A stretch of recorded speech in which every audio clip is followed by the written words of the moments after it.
Musk పై ఇలాంటి అభియోగాలు కొత్తేమీ కాదు. అయితే ఇలాంటి అక్రమ సంబంధాలు బయటపడిన ప్రతిసారి దానికి సంబంధించిన మరో ఇంట్రెస్టింగ్ కథ ఒకటి బయటకు వస్తుంది. ఏమీ జరగదన్నట్లే వ్యవహారం ముగిసిపోతుంది. ఇలా మస్క్ చేసే మస్తీలో చాలా కథలున్నాయి.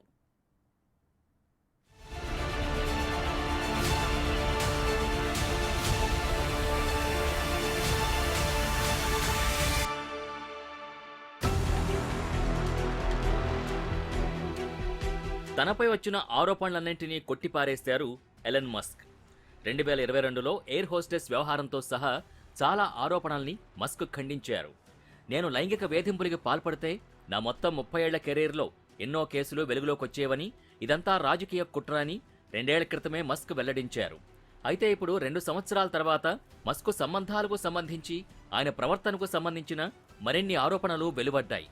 లాస్ ఏంజల్స్ స్టేట్ కోర్టులో 48 కంటే ఎక్కువ ఆధారాలతో పాటు ఈమెయిళ్లు, టెక్స్ట్ మెసేజ్లు, రికార్డులతో చేసిన ఇంటర్వ్యూల ఆధారంగా న్యూ వాల్ స్ట్రీట్ జర్నల్ నివేదికలో కథనం వచ్చింది.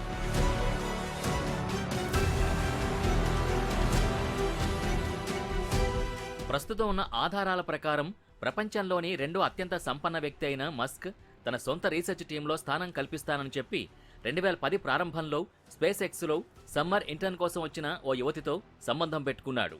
మొదటగా ఆమెను తమ టీంలోకి తీసుకునే నెపంతో రోజూ మాట్లాడడం, కాఫీకి తీసుకెళ్లడం, తర్వాత ముద్దు, ఆ తర్వాత శృంగారం నడిపించినట్టు తెలుస్తోంది.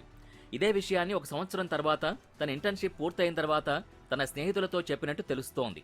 ఆమె ఇంటర్న్షిప్ తర్వాత 1 సంవత్సరం తర్వాత ఆ యువతిని సిసిలీకి తరలించినట్టు సమాచారం. ఈ ప్రయాణం కోసం లండన్కు ఫస్ట్ క్లాస్ ట్రిప్, ఇటలీకి ప్రైవేట్ జెట్ ట్రిప్పులు చేయించినట్టు తెలుస్తోంది. ఈ ట్రిప్ అయిన కొంతకాలం తర్వాత ఆమెకు ఉద్యోగం కల్పించినట్టు నివేదికలు చెబుతున్నాయి.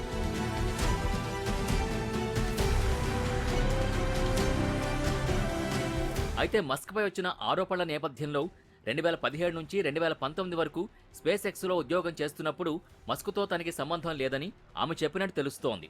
అయితే ఉద్యోగానికి ముందు ఎలోన్ తనతో సంబంధం పెట్టుకోవాలని ఆసక్తి చూపినట్టు, అయితే దాన్ని ఆమె తిరస్కరించినట్టు తెలిపింది. మస్క్ వ్యవహారంలో ప్రారంభంలో కొంత ఇబ్బంది ఉన్నప్పటికీ తాను తిరస్కరించిన తర్వాత ఇబ్బందులు ఎదుర్కొన్నట్టు మీడియాకు రాసిన వివరణలో వెల్లడించింది.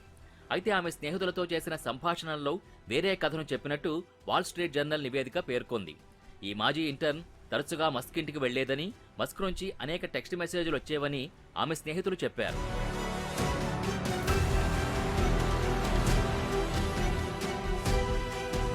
అయితే ఒకనాటి ట్విట్టర్, టెస్లా, స్పేస్ ఎక్స్లతో పాటు మనుషుల బ్రెయిన్లో చిప్పులమర్చే న్యూరాలింక్ అనే కంపెనీకి కూడా ఎలన్ మస్క్ యజమానిగా ఉన్నాడు. అయితే ఈ కంపెనీలో ఉన్నత స్థాయి ఉద్యోగి అయిన షివోన్ జిలిస్కు 2021లో కవల పిల్లలు పుట్టారు. అయితే ఈ పిల్లలకు తండ్రి మస్క్ అని 2022 జూలై 6న ఓ రహస్య కోర్టు దావా బయటపెట్టింది. అయితే 36 ఏళ్ల జిలిస్ ఈ విషయంలో గోప్యత పాటించినట్టు తెలుస్తోంది. తన పిల్లల గురించి చెబుతూ 51 ఏళ్ల మస్క్తో ఎలాంటి లైంగిక సంబంధం లేదని, అయితే ఇన్విట్రో ఫెర్టిలైజేషన్ IVF ద్వారా మస్క్ నుంచి గర్భం దాల్చినట్టు తెలియజేసింది. అయితే ఈ విషయాన్ని ఎవరూ నమ్మలేదు.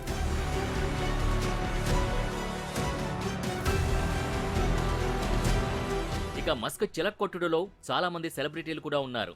గూగుల్ సహా వ్యవస్థాపకుడు సెర్గీ బ్రిన్ భార్య నికోల్ షానన్తో మస్క్ వివాహేతర సంబంధం సాగించారని ఇటీవల న్యూయార్క్ టైమ్స్ కథనం ప్రచురించింది.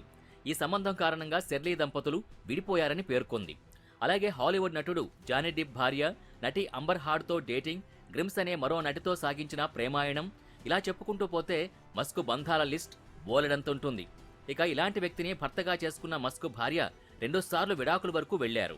మొదటిసారి అది వర్కౌట్ కాకపోయినా రెండోసారి విడాకులు తీసుకున్నారు. ఇక మస్క్ మస్తీ జర్నీలో ఇప్పుడు మరోసారి ఇలాంటి ఓ కథనం బహిర్గతం కావడం చర్చనీయాంశమైంది.